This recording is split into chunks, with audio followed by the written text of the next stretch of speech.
नमस्कार मित्रमैत्रिणींनो, स्वागत आहे यूट्यूब चॅनलवर. काल आपण गीतेचे दुसऱ्या अध्यायातले 54 श्लोक घेतले आहेत. आज आपण 55 श्लोकापासून सुरुवात करूयात आणि नवीन रांगोळी पण त्यासोबत बघूयात.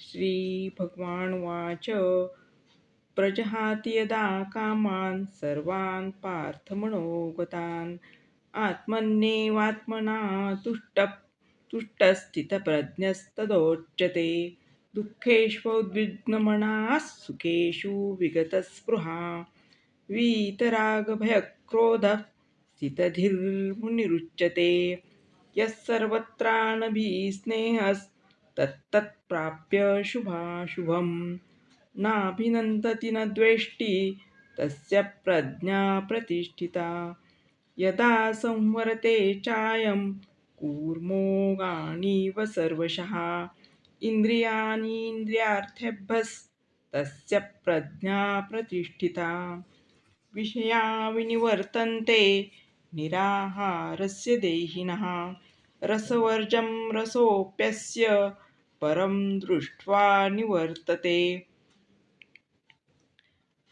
यततो ह्यपि कौन्तेय पुरुषस्य विपश्चितः इंद्रियाणि प्रमाथीनि हरन्ति प्रसभं मनः तानि सर्वाणि संयम्य युक्त आसीत् मत्परः वशे यस्येन्द्रियाणि तस्य प्रज्ञा प्रतिष्ठिता. धन्यवाद.